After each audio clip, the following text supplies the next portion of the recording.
Hello guys and girls, how are you doing?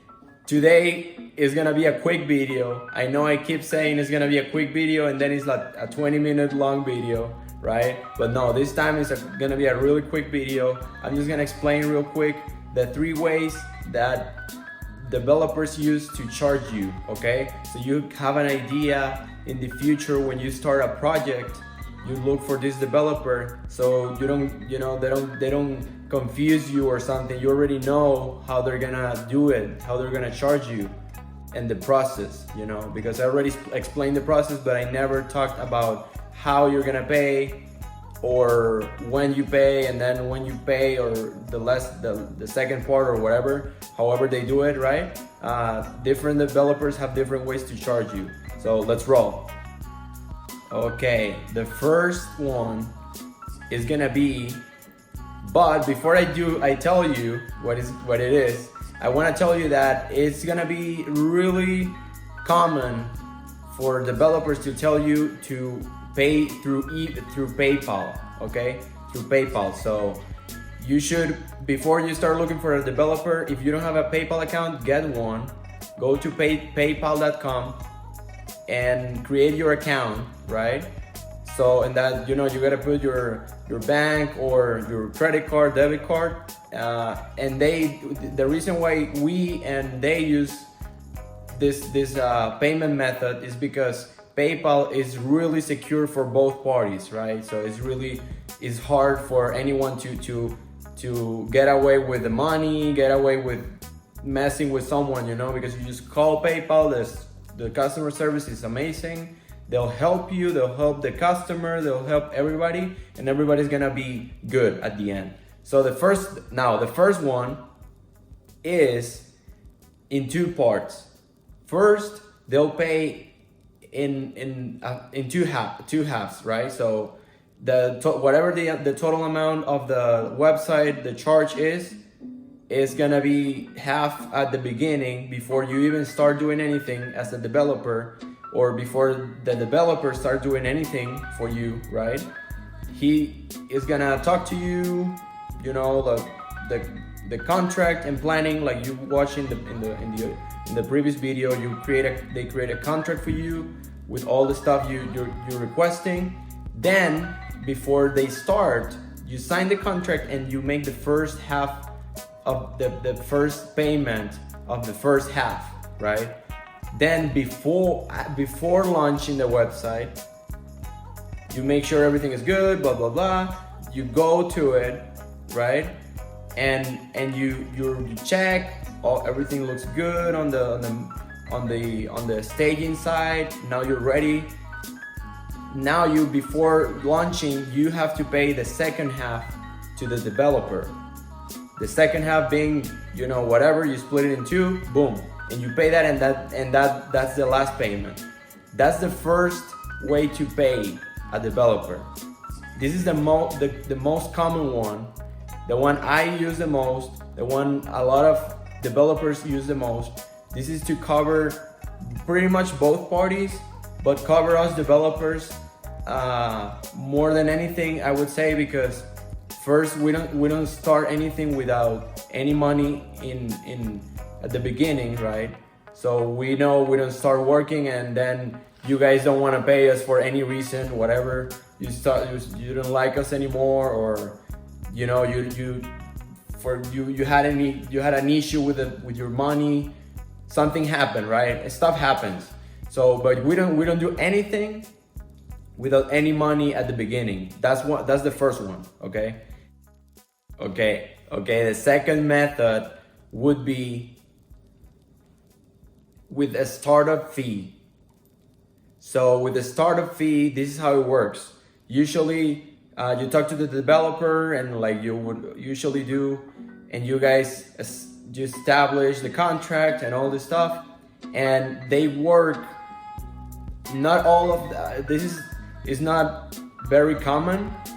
It's not the most common one. The most common one is the first one, but this could happen as well. So you be prepared and understand how it works. And it's the startup fee. So you coordinate. Yeah, okay. I want the website. Okay. So then they're gonna tell you, okay, we work like this. we do a setup fee, a startup fee, or whatever the name is. They put on to the payment process or method or whatever, right? And the startup fee could be, let's say the website usually would be $500. You know, they would do $300 or something like that for the startup fee, and then they charge you monthly thereafter, right? Like after that, after you put the startup fee or the first fee, you know, the fee, which is kind of like the website. For them to do anything and start the website, you pay the fee first, and then you pay monthly, and you also get a maintenance on your website. It depends on the developer, on the company, right? But usually it would be something like, you know, free like updates, all the updates. If you have a WordPress site, it would be like all the updates. If you get an update, you don't even have to worry about that. Some people also, if you really need like graphics and new promotional stuff, banners or something like that on your carousel, you can also settle an agreement with them. You pay them a little bit more, and they would create this content for you per month, right? Per month. You also have the maintenance part of it. So it's a pretty cool deal for it's gonna be a really good deal for a lot of people if you guys are gonna utilize it. If you guys are like a lot of us, right? Like you get this service and you never use it. Like you I'm sure you guys have this gym subscription you've had it for years. You don't even remember you have the thing, or you go once a month, you know, and you're paying $40, $50, $60, $12, $20, whatever you're paying, you're wasting that money because you're not utilizing the service. So if you're gonna utilize it, it's a pretty cool deal because they're gonna give you free maintenance. Sometimes the maintenance is a pain in the butt, right? So the maintenance sometimes is not a pleasant thing to do. And then if they give you free content like images, they'll make images for you, like they'll create content, push it and stuff. That's a really good one too. So keep in mind that if you're gonna use it, awesome.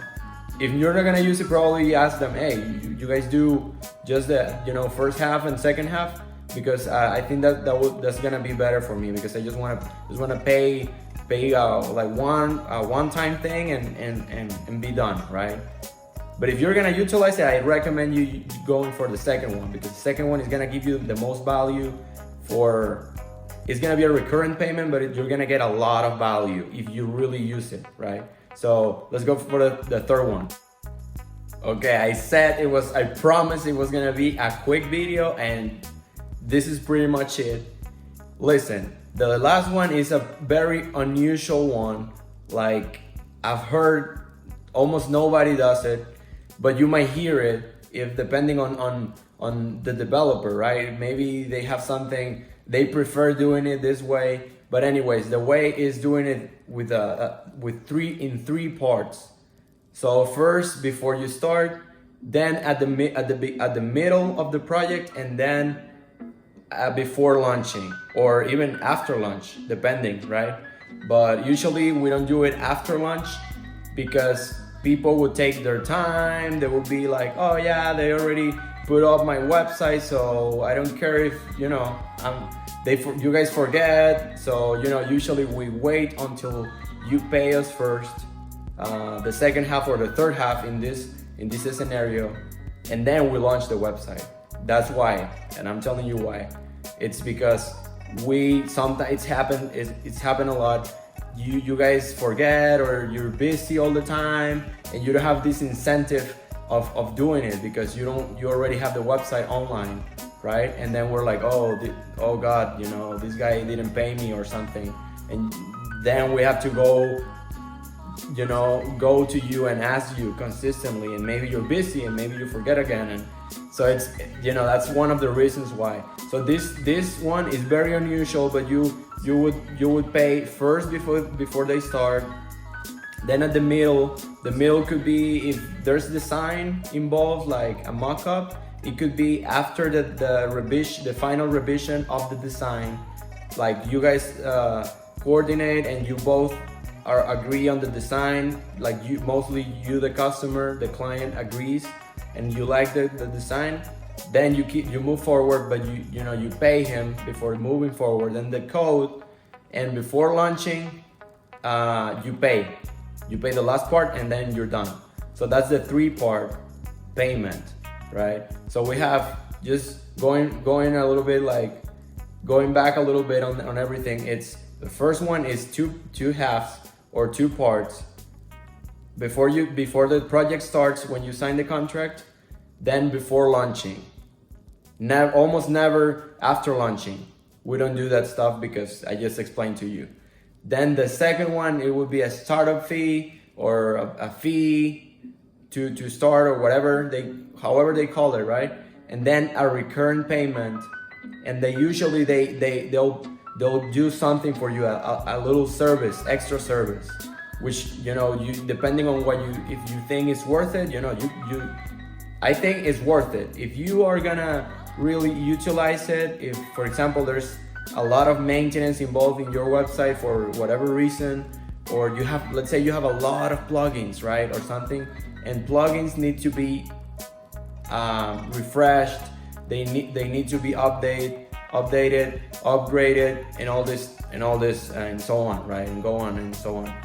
So you need to keep that in mind, and it's a pretty good deal, and it's even a better deal if they offer you something, even like something extra, like content. We'll put a post for you per month, we'll make images for you for promotions, whatever promotions you tell us. We'll do some posts on social media, something extra like that. That's really gonna help your business, and it's gonna help you because probably you don't have the time, you don't have the employees to do this. But anyways, that's the video, guys. I hope you enjoy it. I told you it's gonna be quick. I hope you think it was quick. But yeah, so the next one is gonna be like what to do to get a good developer, where to find it, all this stuff. This is gonna be a really good video, so I suggest you to stick with us. And the next video is gonna be how to get a good developer. Stick with us. Thank you, guys. God bless you, and have a great night or day. Bye.